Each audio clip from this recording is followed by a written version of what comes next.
Welcome back to Tiempo, continuing our discussion about Cuba and our recent visit there. I want to share with you a story and then get your thoughts on this, because to me it points to the inverted pyramid that I experienced in Cuba.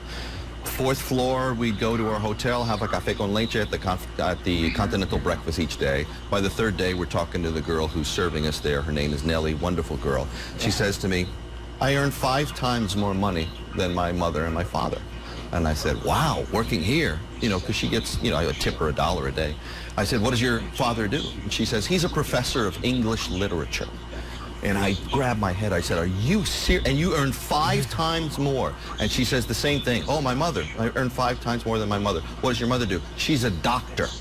Yep. What does that tell you about the reality of life in Cuba? Right. Well, I think there are a couple of things, right? So I'm a college professor. I can tell you that I don't make as much as somebody working down on Wall Street. So there are always going to be income inequalities. But I think that the problem with that scenario is that it means that Cubans don't have choices, right? That Cubans are going into university and they are thinking to themselves, I am not going to be able to be an English professor. I am not going to be able to be a doctor. I need to get into an industry that produces dollars. And I think that that's bad for the future of Cuba. We talked offline about brain drain, right? But pride doesn't override that? Pride in being a doctor, pride in being a professor, apparently? There is no pride when it comes to feeding one's family. And I think that's something we really need to recognize here. As much as we complain about the terrible parts of capitalism, you know, the idea of being able to feed one's family based on one's work is something that Cubans want. Yeah, it's an economy where being a waiter or a bartender at the Cuba Amelia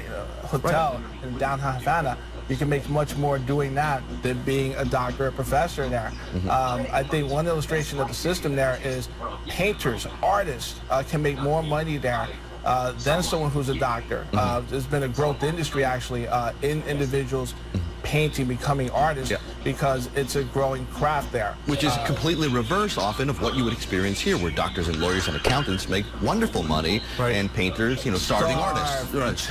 Starving artists. Lastly, before we wrap it up, you know, the conversations I had with people were wonderful. Everyone is literate. You know, you could have a deep, deep conversation about things that are not just superficial. The problem was, and more times than not, the conversation would end like this. ¿Tienes $1? Right. You have $1. Can you spare some change? Well, I think that that's an important thing for you to mention to your audience in particular, because the Cuban government has done an exceptional job of selling a narrative that no one in Cuba is poor or goes hungry. Propaganda. You know, and I understand the logic behind it, but it's also not true. And anybody who's traveled to Cuba has seen people begging, and that's just part of the reality. Final 20 seconds. That's why the verb resolver is very important, to resolve, you know, to find solutions to problems. Cubans over the years have been very adept at doing that, and that's part of the everyday reality living there. They're proud of their survival skills, that's for sure. Gentlemen, what an education. Thank you both. Thanks, Sit tight and watch the end here, because we got something special. Muchísimas gracias. We thank you for joining us this morning. No se olvide, if you missed any part of our show, you can watch it at 7 online on the web, on your iPad or your smartphone. I'm Joe Torres. We leave you today, thanks to the fabulous handiwork of ace photographer Dave Alter, with the sights and sounds of Cuba.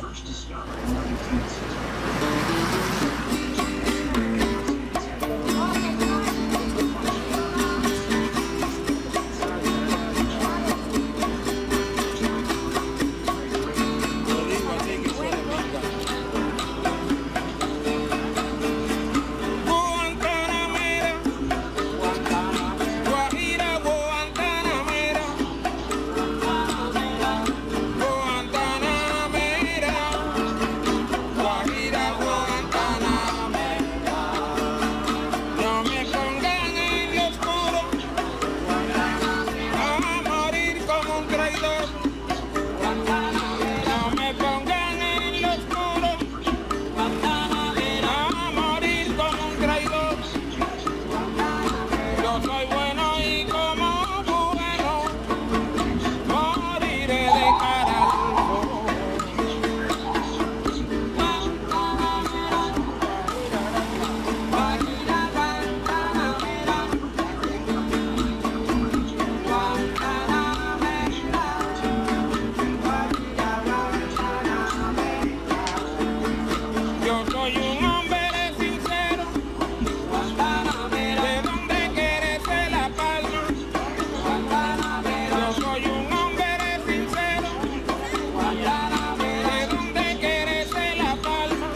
China. They are the largest ancient man-made caves in the country, containing stone walls, niches,